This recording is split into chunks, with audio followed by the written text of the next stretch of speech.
다 함께 사도신경하심으로 2023년도 3월 27일 월요일 온라인 아침 기도에 하나님께 올려드리겠습니다. 전능하사 천지를 만드신 하나님 아버지를 내가 믿사오며 그 외아들 우리 주 예수 그리스도를 믿사오니 이는 성령으로 잉태하사 동정녀 마리아에게 나시고 본디오 빌라도에게 고난을 받으사 십자가에 못 박혀 죽으시고 장사한 지 사흘 만에 죽은 자 가운데서 다시 살아나시며 하늘에 오르사 전능하신 하나님 우편에 앉아 계시다가 저리로서 산자와 죽은 자를 심판하러 오시리라. 성령을 믿사오며 거룩한 공회와 성도가 서로 교통하는 것과 죄를 사하여 주시는 것과 몸이 다시 사는 것과 영원히 사는 것을 믿사옵나이다. 아멘. 찬송가 435장 찬송하시겠습니다. 나의 영원하신 기업 생명보다 귀하다. 나의 갈 길 다가도록 나와 동행하소서. 주께로 가까이 주께로 가오니 나의 갈 길 다가도록 나와 동행하소서. 세상 복 위한 일함과 모든 변해버리고 험한 길을 가는 동안 나와 동행하소서. 주께로 가까이 주께로 가오니 나의 갈 길 다가도록 나와 동행하소서. 어둠 골짝 지나가며 험한 바다 건너서 전국 문에 이르도록 나와 동행하소서. 주께로 가까이 주께로 가오니 나의 갈 길 다가도록 나와 동행하소서.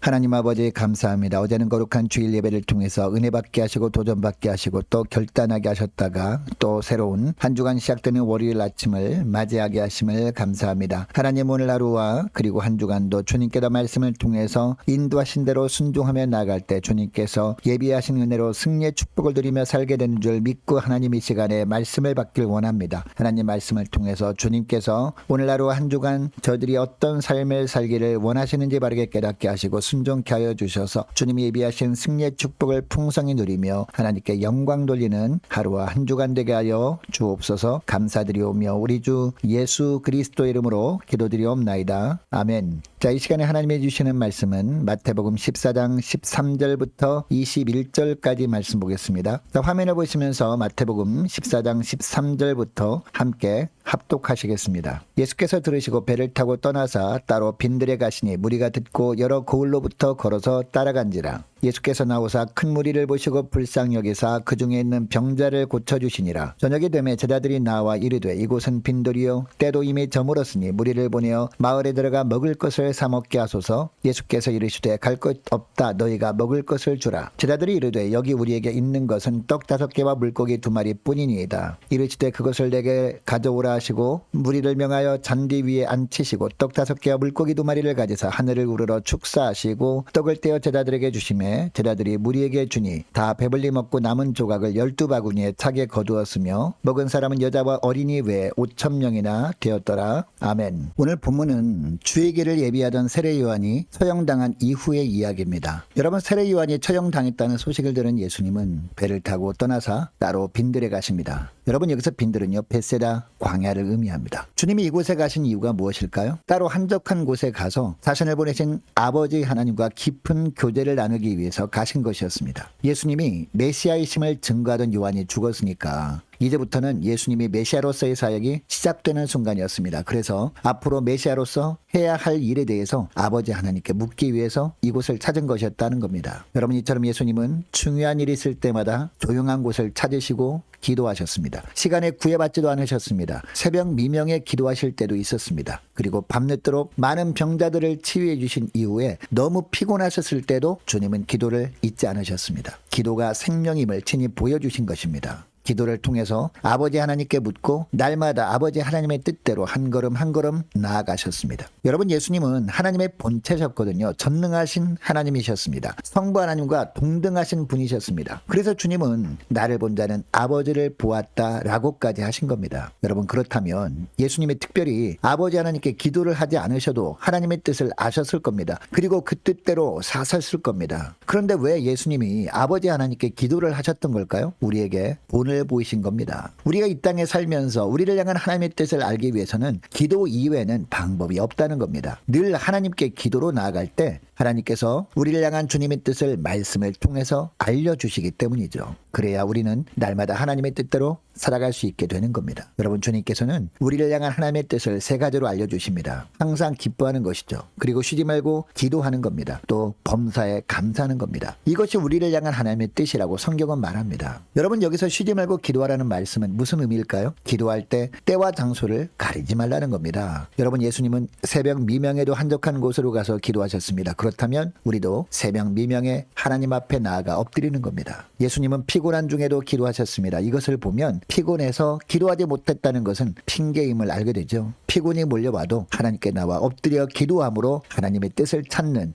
여러분 되시기를 바랍니다. 여러분 심지어 예수님은요 십자가에 죽으시면서까지도 기도하셨잖아요. 십자가 아래서 예수님을 조롱하는 사람들 앞에서 하늘을 바라보며 기도했습니다. 저 사람들을 용서해 달라고. 저 사람들은 지금 무슨 일을 하고 있는지 모르고 있으니 용서해 주옵소서 간절히 기도합니다. 여러분 예수님이 이 땅에서 기도하신 일을 생각할 때 우리는 기도를 하지 못할 어떤 핑계도 없음을 알게 되죠. 여러분 이것을 기억하시고 쉬지 말고 기도하면서 늘 하나님의 뜻을 찾고 그 뜻대로 살아가시는 저와 여러분 되시기를 축복합니다. 여러분 예수님이 아버지 하나님께 기도하기 위해서 광야로 가시는 것을 많은 사람들이 봅니다. 그리고 그들은 도보로 예수님이 가실 곳으로 달려가서 예수님께 몰려들었습니다. 14절에 보니까 예수님께서 이들을 보시면서 불쌍히 여기셨다라고 합니다. 여러분 이들이 이때 예수님을 따라온 이유가 무엇이었습니까? 영적인 굶주림 때문이었습니다. 말씀에 대한 목마름 때문이었습니다. 영적인 갈급함 때문이었다라는 겁니다. 예수님은 이들이 왜 예수님을 쫓아왔는지 다 아셨습니다. 그리고 그들을 긍휼히 여기시고 그들 중에 있던 병자들을 일일이 다 고쳐주십니다. 여러분 예수님의 계시록까지 따라온 병자들은 어떤 생각을 하고 따라왔을까요? 이 세상에서 자신이 병을 고칠 방법이 없다라는 겁니다. 예수님만이 자기에게 있는 질병을 고치실 수 있다는 것입니다. 그러니까 이들은 예수님이 자신을 만져주실 것에 대한 애타는 마음 가지고 예수님께 나온 겁니다. 여러분 주님은 이들의 마음을 보셨습니다. 그리고 그들을 불쌍하게 여기시고 그들의 소원대로 그들을 만지시고 다 치유해 주신 겁니다. 그리고 이들은 예수님의 말씀하실 때 얼마나 그 말씀을 사모함으로 들었는지 식사 시간이 되었는데도 배고픔을 느끼지도 못할 정도였습니다. 이들이 말씀에 대한 목마름과 영적인 갈급함을 가지고 나오니까 예수님은 그들에게 풍족하게 먹여주셨습니다. 날이 저무는 것도 모를 정도로 예수님은 열정적으로 말씀을 전하십니다. 사람들도 시간 가는 줄도 모르게 말씀에 집중합니다. 너무나 풍성하게 영적인 꼴을 공급받은 겁니다. 말씀을 듣다 보니 날이 저물어 갔습니다. 여러분 이때 제자들이 예수님께 말씀을 드립니다. 뭐라고 말씀을 드립니까? 이곳은 외딴 광야이고 날이 저물어 가니까 사람들을 여러 마을로 흩어져서 먹을 것을 사서 먹게 허락해 달라는 겁니다. 여러분 세상적으로 보면 이 제자들이 말이 합리적입니다. 왜? 먹을 것이 없었기 때문이죠. 그리고 먹을 것이라고는 어린아이가 가지고 있던 물고기 2마리와 보리떡 5개뿐이었기 때문입니다. 여러분 그러나 제자들이 계산을 못한 것이 있었습니다. 바로 예수님의 존재입니다. 여러분, 당시 제자들이 예수님을 정말 하나님의 아들이심을 확신하고 있었다면 예수님께 어떤 말씀을 드려야 했을까요? 단지 배가 고파하는 사람들이 상태만 말씀드리면 되었을 겁니다. 그러면 예수님이 예수님만의 방법으로 그 문제를 해결해 주셨을 겁니다. 그런데 제자들이 당시에는 예수님의 하나님의 아들이심을 분명하게 신뢰하지 못하고 있었던 것입니다. 그러니까 예수님을 계산에 넣지 못한 것이었습니다. 여러분, 사람들에게 있어서 물고기 2마리와 보리떡 5개는요, 아무런 능력을 행할 수도 없는 보잘것없는 양이었습니다. 그러나 예수님은 이처럼 작은 것을 통해서도 위대한 일을 행하실 수 있는 분이셨습니다. 예수님은 이것을 사람들에게 보여주심으로 말미암아 이제 메시아로서의 사역이 시작되었음을 알리셨습니다. 예수님이 보리떡 5개와 물고기 2마리를 가지고 오라 하십니다. 그리고 그것을 하늘 높이 쳐들고 축복 기도하신 후에 제자들에게 떼어 나눠주면서 다시 모여있는 수많은 사람들에게 나누어 주라 하십니다. 여러분, 여기서 오병이어를 두 손 높이 들고 축복 기도를 하신 것은요, 구약시대에서 제사장들이 하는 행동이었거든요. 그러니까 예수님은 이렇게 하심으로 말미암아 자신이 아버지 하나님께서 이 땅에 참 대제사장으로 보내신 메시아이심을 선포하신 겁니다. 너무나도 적은 양이었던 보리떡 5개와 물고기 2마리가 예수님의 손에 들렸다가 나눠짐으로 남자만 5,000명이 먹고도 12광주리에 남은 것들을 거두게 되었습니다. 그리고 그곳에 있는 모든 사람들이 배불리 먹고 남게 되는 역사가 있게 되었습니다. 여러분, 이처럼 생명의 떡이신 예수님께서 십자가에 높이 들려 죽으심으로 말미암아 이 땅의 수많은 사람들이 영적인 기근에서 해방될 것임을 이 사건을 통해서 주님은 미리 보여주신 것이었습니다. 여러분, 우리가 예수님 앞으로 은혜 받고자 하는 갈급함 가지고 나오기만 하면 풍성하게 체험받고 남음이 있도록 은혜를 부어주신다는 것을 또한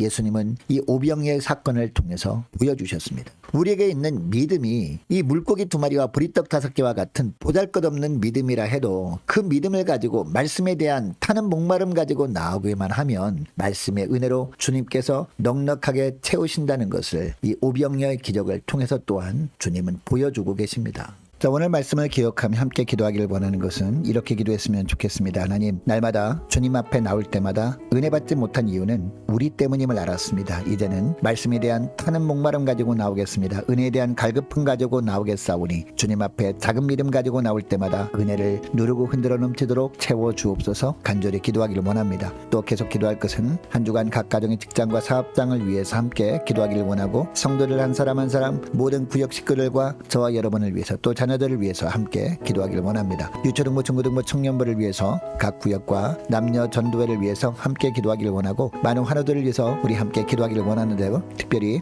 이상희 장로님, 이삼여 성도님, 또 다른 많은 환우들을 위해서 함께 기도하기를 원합니다. 군 복무 중인 이시훈 형제를 위해서 함께 기도하기를 원하고, 취업을 준비 중인 우리 청년들과 우리 선교사님들 가정을 위해서, 나라와 민족을 위해서, 또 지진 피해로 고통당하고 있는 튀르키예, 시리아 가정교회들을 위해서 함께 기도하기를 원합니다. 우리 교회 앞날을 위해서도 함께 기도하기를 원하고, 저와 여러분이 가지고 나온 기도 제목을 놓고 우리 함께 기도하겠습니다. 기도하겠습니다.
주옵소서.